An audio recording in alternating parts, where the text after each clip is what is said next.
Well, hello. What up? Welcome to the Willow Hour. Welcome in. You're here. I'm here. We're here. We're here. I'm so glad we are here. Me too. It's going to be a good time. Oh, 3. Me 17. 3. Me 8. Okay, so today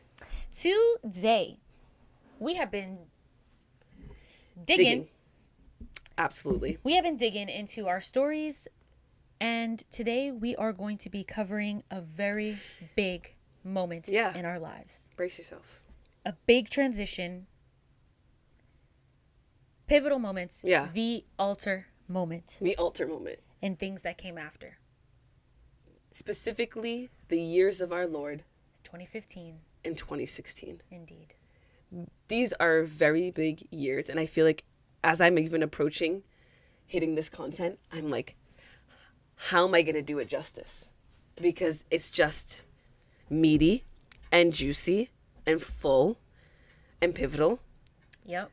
And full. And full. And pivotal. And pivotal. And juicy. And juicy. So, I want to disclaim, you guys know it if you've been here for some time. If you're new, go check out the other stuff, because this is, Yeah, you need the context. You need it all.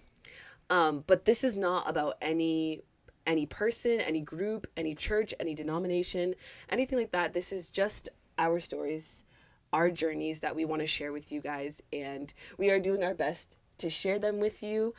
We want to share them with you. And so we ask that you just hold back any judgments on anything that you just don't fully understand, don't know about.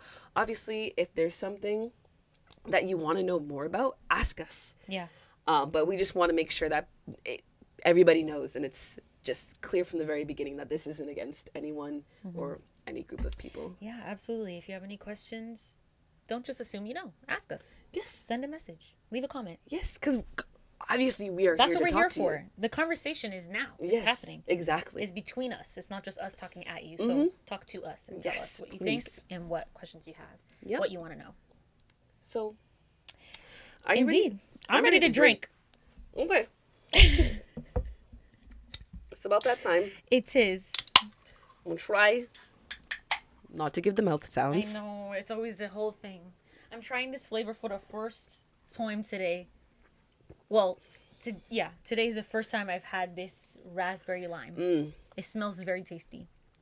I feel like I had this flavor earlier this week, and I told Z that I really wanted to try this with her on the podcast. And here we are. It's good. I feel like it's like new for me in this moment. Like I hadn't tasted it before. Yeah. I love how it says, "Yep, that's it." Yeah. Smells really good. Raspberry lime. We got to do some digging, so I'm gonna do a few, just opening digs. Yeah. So just start us off so that everybody knows what's going on and we're all on the same page. Yep. About what we are going to be doing here. The chouffle of the douvle is at work. Yes, because just honestly, it is our guide and it is our hand and it is our support during this season. Maybe for the rest. Of time, but certainly for now. Yes. So we're gonna get into it, and I'm gonna try to give y'all all the details so that you can really be there in the moment. So this is the end of junior year. And we had a friend who's actually my husband's friend. And we had spent time with him. He had known that, we were somewhere in this faith journey. And he was local because he commuted to school. So he had his home church that he was going to. And he's like, hey, when you guys are ready, I can drive you to my church. Yeah. And so it was like, okay, I don't know. We just decided it was going to be Sunday. The service was at 8 a.m., right? Or 8:30. It was early. It was so early. It was the earliest and it was Sunday a 40-minute drive. 2 services. Yep. And it was a 40-minute drive from campus. Yeah. And so to set the scene, all I can picture is 2 little college girls running on very little sleep, trying to dress for the occasion. I don't know what we're walking into. But I just know that I guess there's a specific church attire and we should try to dress accordingly. Yeah, Sunday best. And then I remember just a larger purse, large enough to hold a notebook. Yeah. Because we never attended a church service without a notebook. Yes, this was what you did. Yes. Just you take notes. Invest. Yeah, you don't just go to listen. Yeah, you don't just look. No, this is stuff that you need to write, you need to sink in, you need to have it on paper so that at another time you can come back to it. Spiritual food. Yes. And so here we are. This thing was a whole ass service. So in, I don't know, like the Christian circles, this would be considered a charismatic church. So you already know that the atmosphere is geared to really draw you in. So they will connect with you emotionally. They will offer some words of wisdom that most would agree on. Yep. And then they would convict you of something so that you're left feeling like you need something from God. Yep. So the music starts playing. The pastor is bringing the sermon to an end. So this is after, they've welcomed you into the church. The worship is going. It's intense. Everybody is feeling feelings. People are lifting their hand, literally raising their hands in worship. And people are just having this moment in the presence of God. Yeah. The sermon, he dropped some fire wisdom. Yeah. And then someone came up to play the music in the background.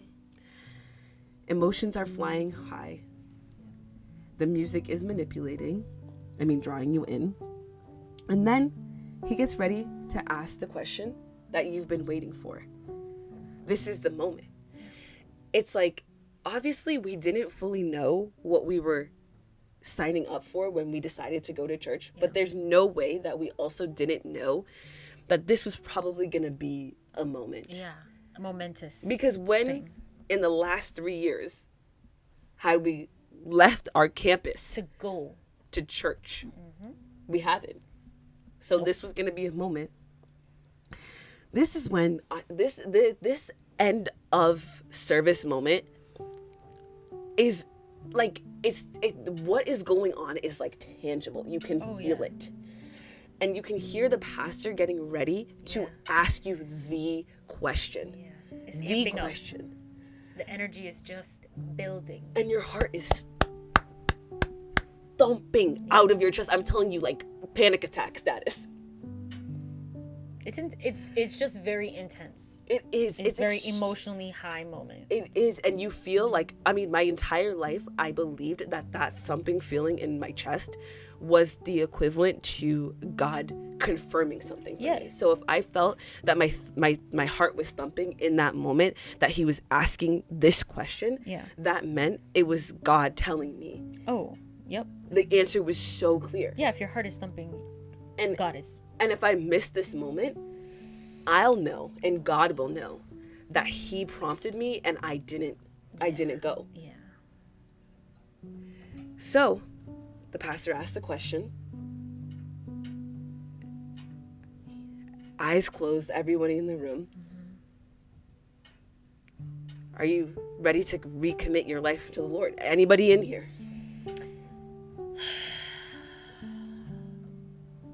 Eyes are closed. Hands go up.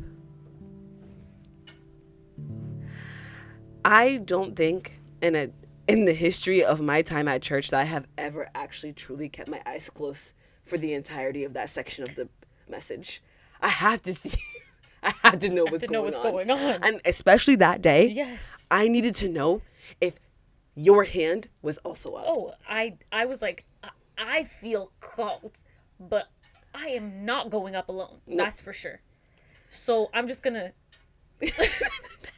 No, I really am. I'm just because it's so intense. Yes. Like I don't want to go up. Like it's gonna mean so much, and there's so much context as to why I would feel like I can't do it alone. But like, so I'm just gonna check.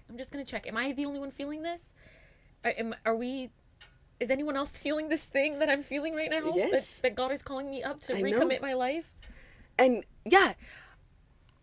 I don't want to miss this moment. Yeah. But I also don't want to go by myself. Yeah. I don't know if I can go by myself. Yeah. And I'm just praying that God has spoken to Zena. Yeah. And that the hand is up. Yeah, it was. I mean, well, maybe it was, maybe it wasn't, but it was going up. And you, honestly, you want to hesitate.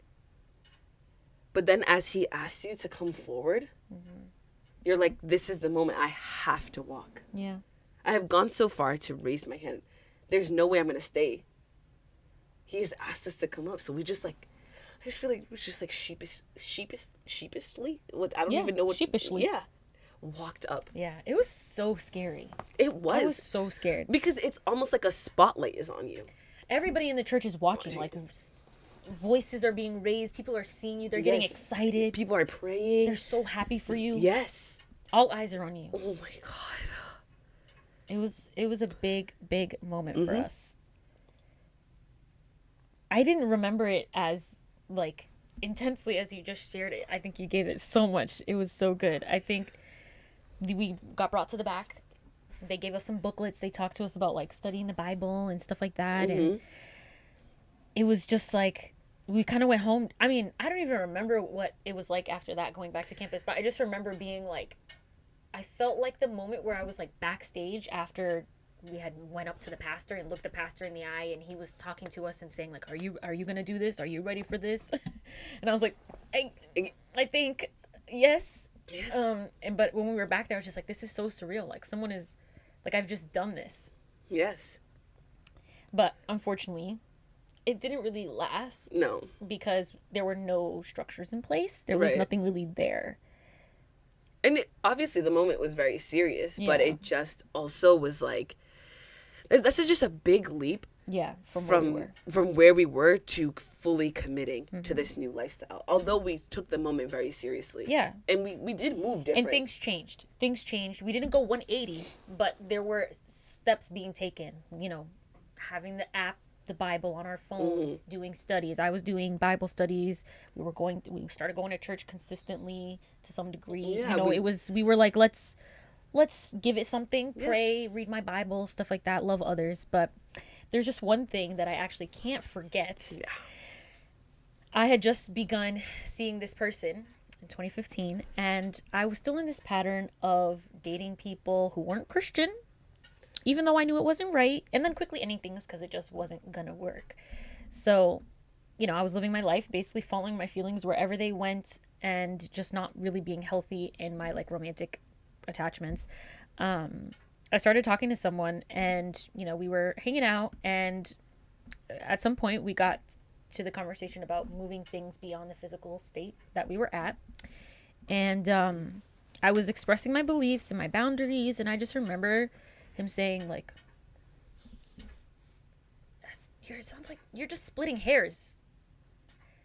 And I was just like, oh my gosh, you have just called me out. Yeah. No one has ever called me out like that. No one called me out my wishy-washy stuff. They were just like, no one was trying to be a Christian, but they also saw that I wasn't really being what I was saying I wanted to be. Right. Because like, how did we already get to this point? And then now all of a sudden you're like, you have this like entire thing that you don't want to do.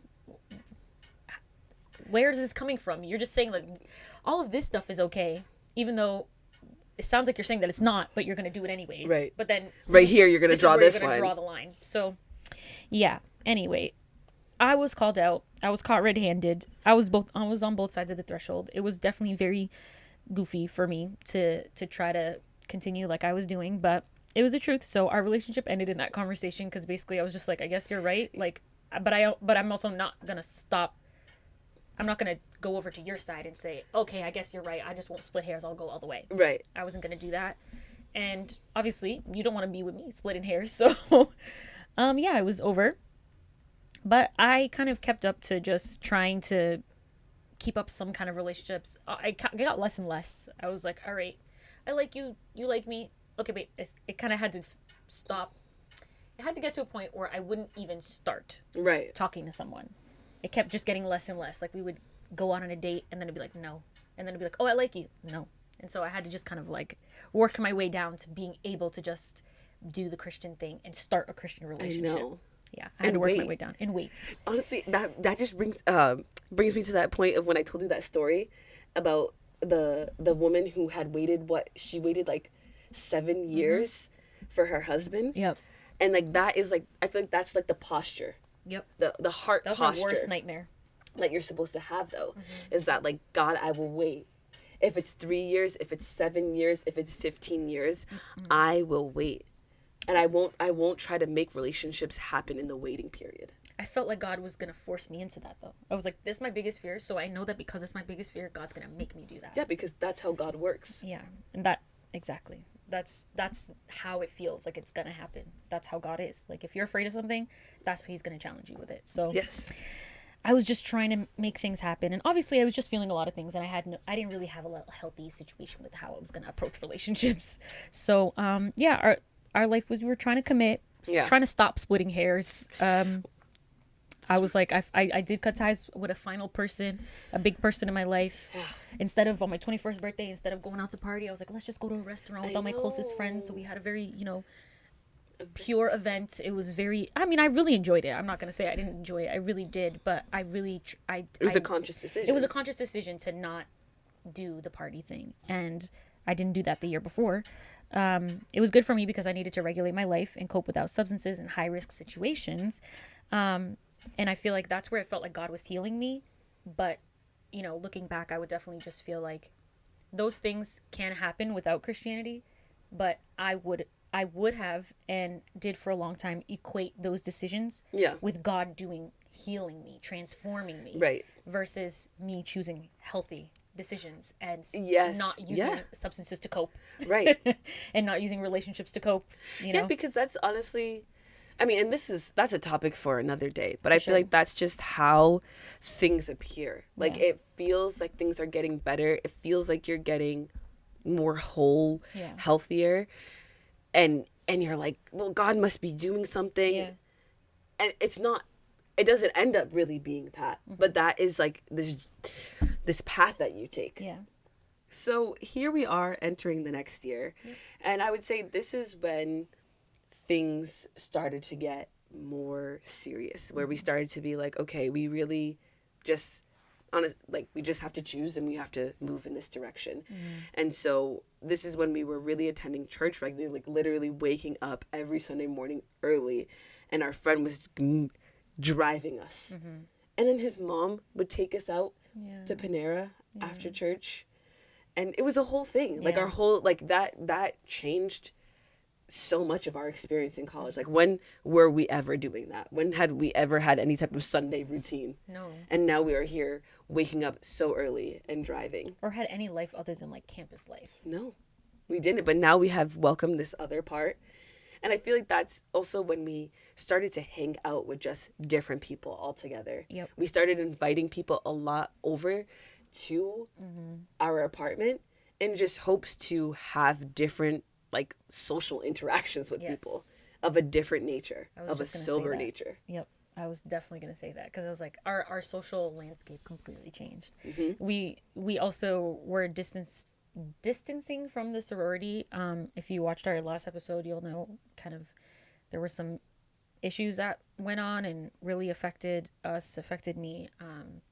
And so we weren't really attending meetings or events or anything, not just because of school, but there was a lot going on with school, but I personally didn't want to be there after everything that had gone on and all the heartbreak that it felt like had happened. And by this point, we were fully committed and trying to be like good Christians, and we were going to church and trying to be godly influences to everyone that we were around, and like also surround ourselves with godly influences as well.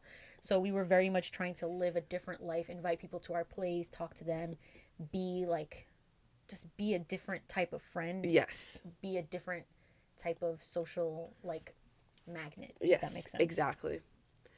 And I know that, like, the reason I feel like things got really serious for me in 2016 was because I was getting married that year. And, like, this was my last, honestly, like, window of hope. My last chance to, I don't know, rectify all of the past mistakes of our relationship. We didn't start on godly terms. We didn't do dating the godly way. And I was really feeling the heat at that point. Like, we are closing the window on our engagement, and we just need to try to make this more as God focused as we can, you know, with premarital counseling. And just like, I remember ordering a book about marriage off of Amazon. I don't even know what it was called, but I was like, Logan, we need to read this every night. It was honestly a frantic effort at saving the unsavable, and like we were, you know, we were like, we need to stop having sex. Actually, I was like, we need to stop having sex, and I was like, we need at least a cool down period between the last time we did it and the night of our wedding. I don't know what was gonna come the night of our wedding, but I believed that we need like the least we can do. The least we can do to not honestly slap God in the face is to give some time in between. And honestly, it feels, I don't even know how I feel saying it, but it feels kind of goofy and a little sad at the same time. Yeah. Because it's goofy because at least within Christianity, there is no coming back from sex. There is no coming back from sex before marriage. No matter how it happened, there is actually nothing redeemable and after no that matter what point. anybody tells you. Yes. There's People will tell you they act stuff, like you can. but it is an unspoken spoken Or that they is say you can, but you can't. They Yeah. act like you can't. that it's over from that moment. So I don't even, what were we even working on? Because there was nothing there. That's so true. Yeah. And then also sad because I genuinely felt like shit at that point in my life. All I could see was like, you know what? Were all these years of fun. At that point, I thought it was just fun.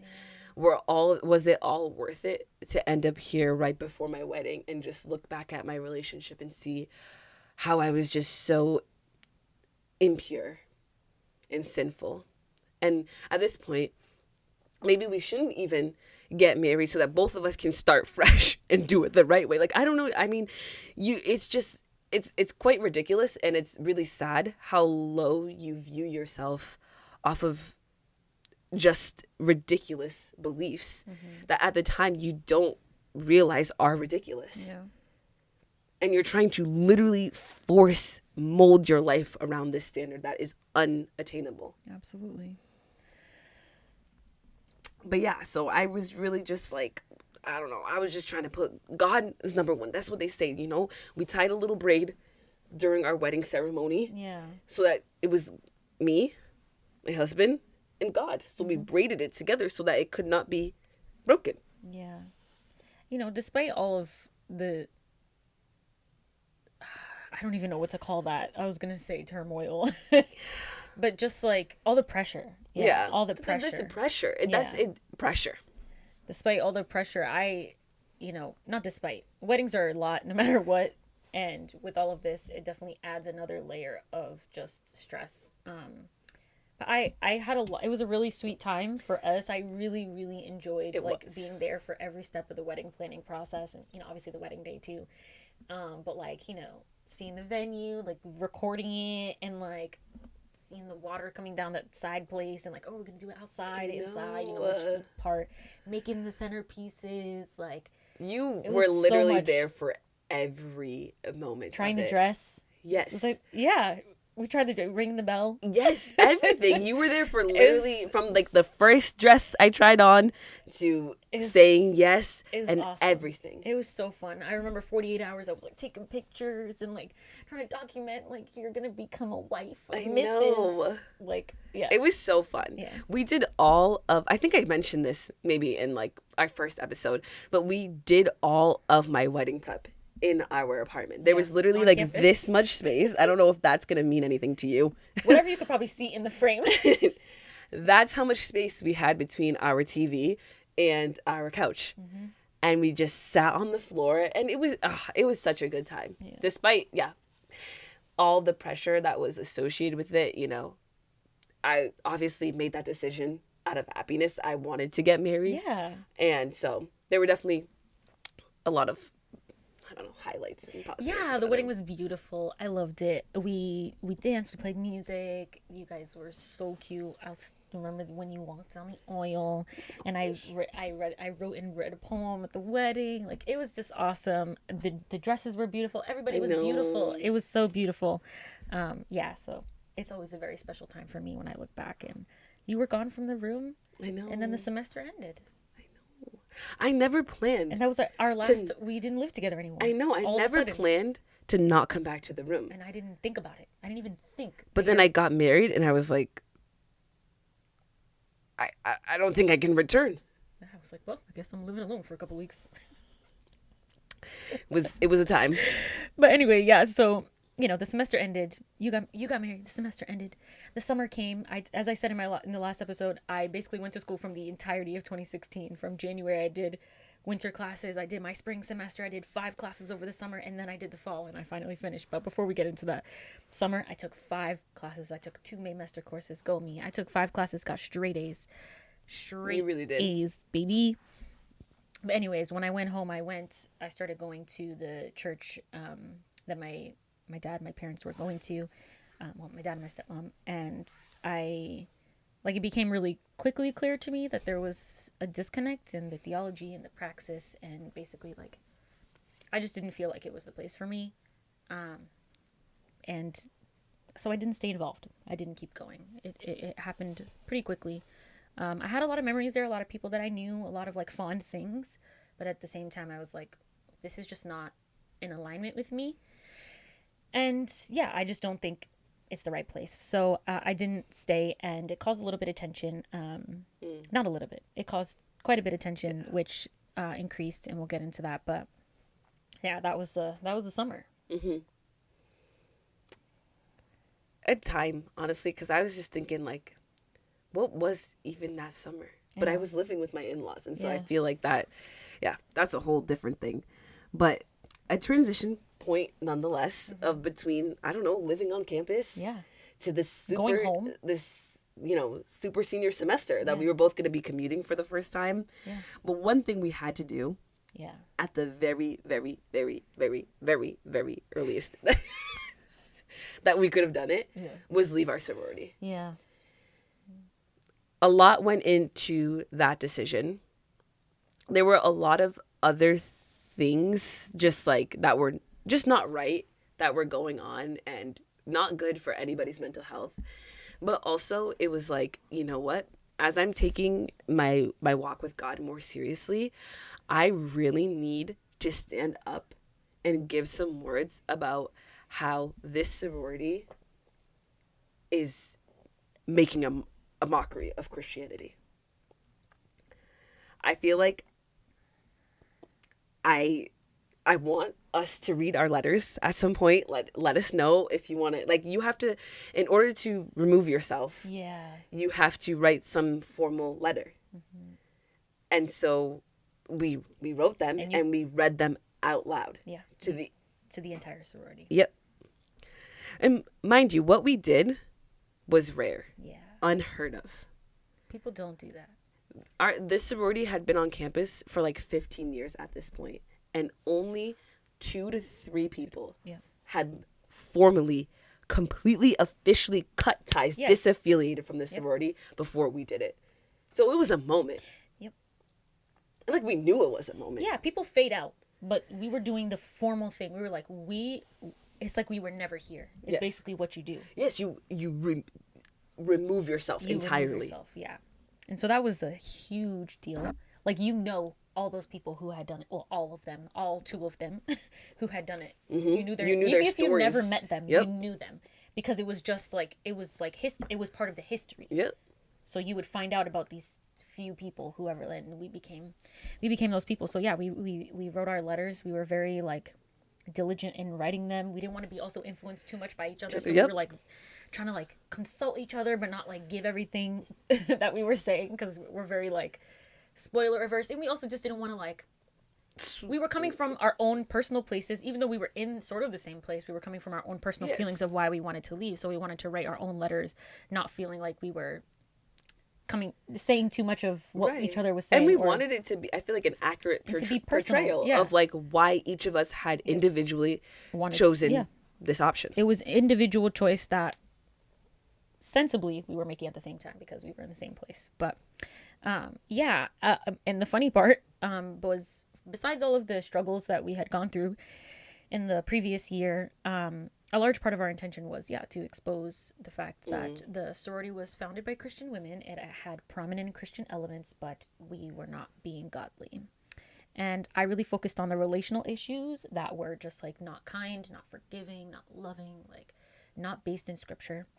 And you focused on the partying and the non-Christian lifestyles. The promiscuity.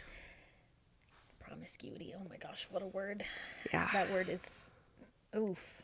I don't even have words for that. That's a big one. Yeah. You said that.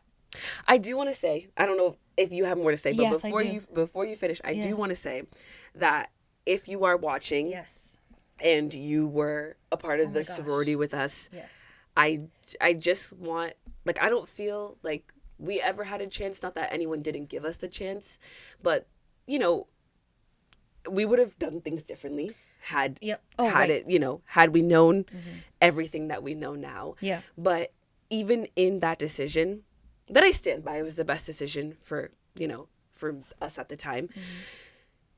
We never desired to cut ties. No. It was removing from the organization, but it was never to be like, you know what, all of you people just didn't matter. No. It's an inevitable part of removing yourself, that relationships that you cared so deeply about fade out. The relationship that you're able to have because you're doing so much together, you're not really able to have anymore. Right. And there's no like blame on anything.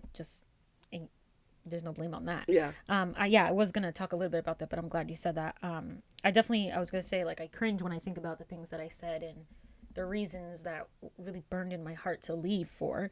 Besides, of course there was hurt from the situations that had happened, but I still have so many fond memories of my sisters. Oh my gosh. I know I'm not a sister anymore, but like, they were my sisters, right. And the experience that we had were so awesome. I loved getting a little, like I loved getting littles. I loved. My gosh, that was a dream experience. It was so wonderful, and so many. We were able to like make our crafts together. Like it was such a beautiful time, and I certainly don't regret the non-Christian things that I did. No, retreat, stuff like that. Retreat. Honestly. Leave something. Yes. If you know what we were talking about, because retreat, pick it up and dump it. Yes. Was a moment I will never ever forget or regret. No, I don't regret it. I was honestly making myself. I was making myself regret it at the time. Yep. I was like, that was wrong. That was a bad witness. Yeah. No, you can't come back from that type of witness. But that's why we were leaving too, because we were like, we need to really stand strong in what's the right thing, because we've done so much wrong. Which, as I said, I cringe when I look back, but I don't regret it. I had such great memories with my sisters. I really enjoyed that time. But I do stand by the fact that it was the right thing for me to leave it at that time. I don't think I would have been able to do anything more in or with or for the sorority. It wouldn't have happened. And I think I also needed to shrink my life into like really just the essentials. So that definitely needed to go, as far as like all the healthy things, transitions that I needed to make. Yeah, it was a good decision overall. But some of the reasons I don't feel the same about. So yeah. Maybe we can get into that when we read our letters. Yeah. I'm like, I want to read them, but dang, that's gonna be a lot. That's gonna be intense. Yeah. But another very big moment at the beginning of the semester, after leaving the sorority, very shortly after, was I got in touch. I met up with a friend from high school that had also gone to the same college as us, and I met up with him, and I was like, She met up. What? Wow. You're the same, but also the different person that I've known since you were a youngin'. You're a man now. Mind you, he's also older than you. Yeah, I know, but I just... I know. The way you're sounding... I just my eyes were just like, look at you. Hello. Nice to meet ya. It's like I've never seen you before. Anyways, we hung out, and it was so fun, and I was like, yeah, I definitely want to see you again. So we were going on dates, but from the very beginning, it was very important that I was consulting Christian resources, that I was doing Bible studies, that I was praying, that I was making lists, journaling, talking to Hope, trying to make a wise decision about whether I would date him, being like, God, if this is for me, like I need a sign, because that's how it works. Like it's really important to get confirmation from the Lord about the decisions that you're making. And so like you can't just make a willy-nilly decision, especially not one about dating. When you start dating, you're saying, I'm willing to marry you unless something goes wrong. Yes. Like, so I need to basically make the perfect decision. And also through all my past, I was like, I'm not doing this dating crap again. No. And I'm going to be Christian now. And that means I'm not doing the dating game. And I'm not even going to, and even in the Christian context, I'm not trying to date nobody until I know I'm going to marry this person. Because I was like, dating is hard, you know? That is so much to bring into dating. Yeah, it was a lot. But at this point, I knew I had to do my best. Yeah. My best, a valiant effort in giving the godly wife, friend, wisdoms, advices that I could give you. Mind you, how long have I been married at this point? 6 months. And we all know that my dating period was nothing of what anybody would replicate. I don't know what the word is. They would just, no. Yeah. But I was like, you know what? I guess God has redeemed me, and I will be here for her. Yeah. And so you did a really good job. And, you know, we had known each other. We had been friends for so many years. So we were like, you know, he was giving me great advice, and I was really trying to tune into the Lord and pray. And life was really hard at the time, you know. We had to be careful about whether we were going to pray together. Because that's intimate, you know. I mean, but we did decide to be boyfriend and girlfriend, though. I felt like I had heard from the Lord, and God. We got the confirmation. I felt like God was saying, like, he's great. You know, he was like the godliest person I had ever known. Like, when I thought of him, I thought honor. You know, I thought he was like upstanding, just an upstanding, kind-hearted, open, social, just great. I was just like, this is the ideal. He is so honorable. The thing is, who didn't feel that way about him? Yeah, I know. I know. Name me a person on campus who didn't feel that way. You can't. Because what I'm telling you, the way this man moved on the campus, I want to give you guys the visual, and I hope I can do it justice, because I just feel like I see him just moving and swerving on campus. But he spends just enough time with everyone that they feel seen, heard, valued. But he also never actually stops moving. He's just like active. Yes. Because he honestly looks active. No, he's active. He lifts. Yeah, and he also has a pep in his step. Yeah, pep. And then he's always walked with that pep, though. I will tell you, that pep has always been there. He always walked very straight back, just pep. But he's just moving, touching everybody, honestly, in his path. Yep. Giving them the time of day, and then also just like, you just know he has vision for life. Yeah. He's got a structure. He knows what he's doing. Yes. Things are together for him. Yeah. And he's solid. It's so idealized, because he's a real human being, but you're just like, no, he's perfect. Yeah. He honestly, he has made it here, and he has been here for a while too. So that's the thing. He's just like, you know, we're all trying to do this godly path, but he's just been doing it longer. He's just been doing it so long. Since I knew him in high school, I was like, this is a good kid.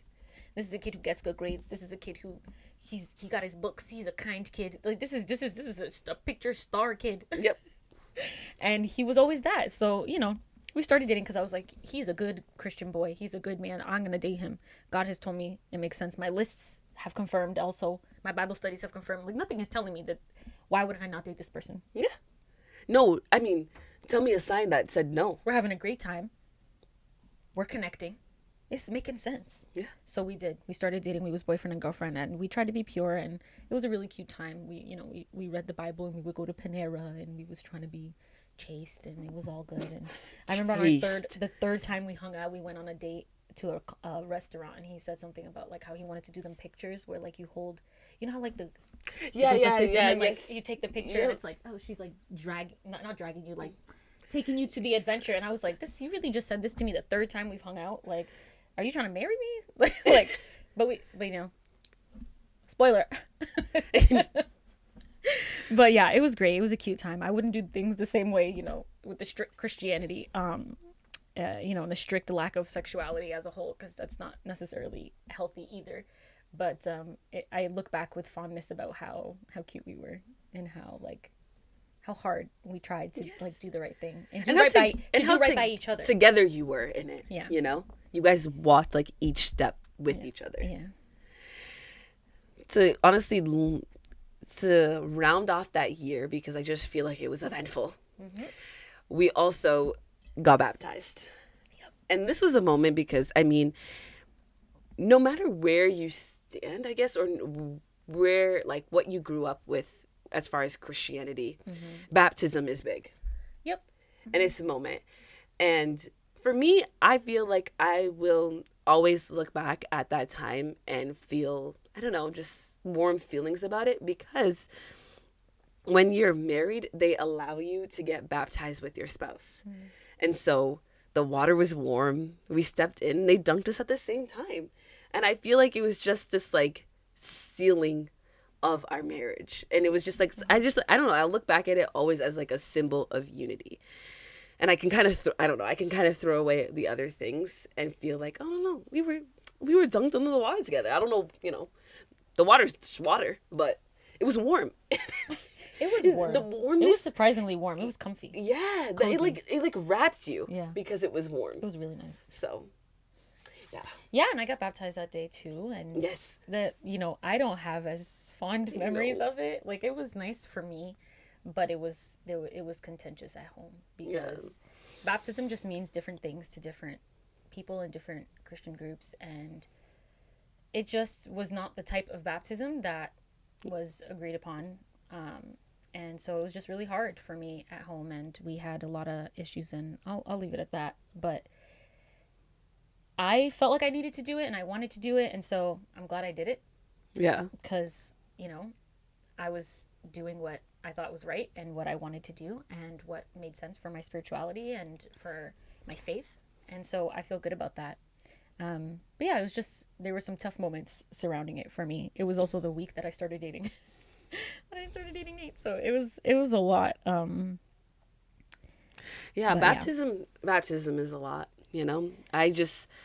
I remember just feeling embarrassed, or I guess I also look back fondly on that time, because I got to do it where nobody else knew that I was getting baptized, because up until that point in my life, I had always been ashamed of the fact that I had not yet been baptized.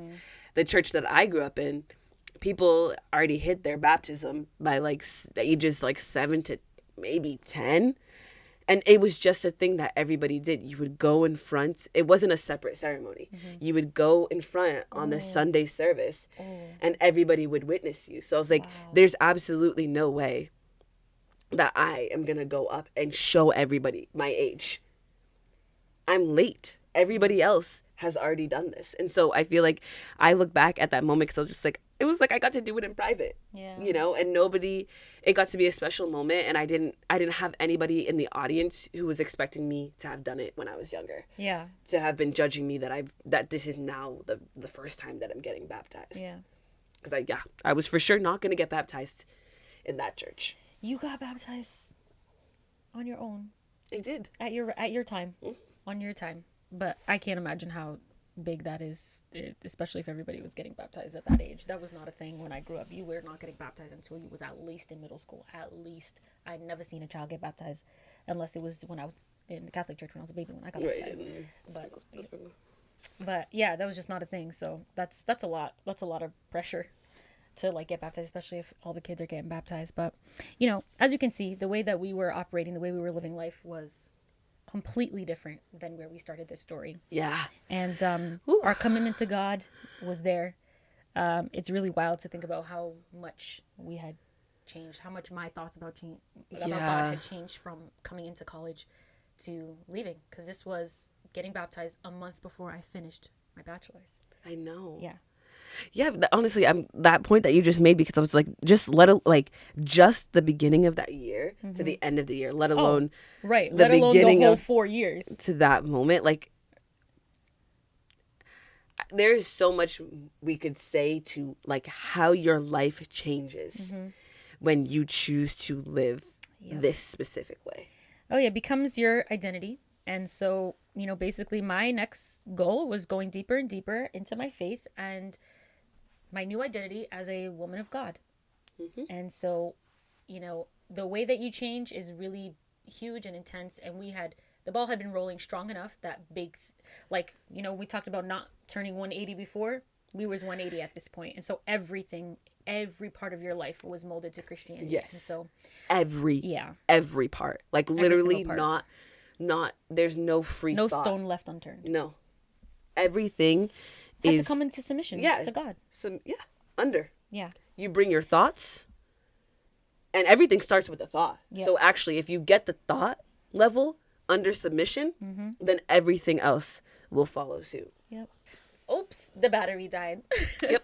So that was 2016. Where do we go from here? We basically are going to be covering how that complete change of identity and lifestyle affected us in a negative way, which we didn't see at the time. So basically how we were harmful, how we became harmful people to ourselves, to other people, how we were harmed by those things that we were thinking and doing, and by the system that we were in, by the Christian faith that we were mm-hmm. so dedicated to. So that's what we're going to be getting into. It's going to be, I think it's probably the episode that we're most excited to do because it's the most probably like real and raw, just like honest. And I mean, not that, we've been honest, but I just think it's one of the more like serious topics that a lot of people don't discuss. Which important. Is, super important thing to talk about, which is, fine if you don't believe anymore, but let's talk about how you hurt yourself and how you hurt people around you by the ways that you were. I actually don't even know how to categorize that. How you hurt yourself and hurt other people, and how this whole system hurt you, and it was just a cycle of hurt. So that's what we're gonna get into. I hope you're excited about that. Stick around and we're gonna be really excited to hear your thoughts on it. Yes, for sure. Leave us any questions y'all have, any just reactions that you have to anything. If anything resonates with you, anything at all, we want to hear from you guys. We want to talk with you. And you guys know what to do because we gonna be here. We gonna be making videos. Yep. So click that subscribe button. Click it. Join us. Yes. This is a conversation. This is the Willow Hour. It's for us to talk. And for you to be here with us. So subscribe. We can't do it without you. Anywhere that you can, type in the Willow Hour and follow us there as well. That way you're just getting everything. Mm-hmm. You're getting the full Willow Hour experience. And it's a community. Yeah. We're all here together. And then also, you guys already know.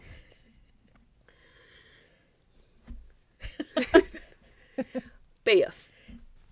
We give, you give. Yes. So, if you feel inclined, if you feel called, we would love to receive your support. Thank you in advance. All right. Well, thank you for being here. That wraps up this episode. Deuces. Say bye, Shovel. Bye.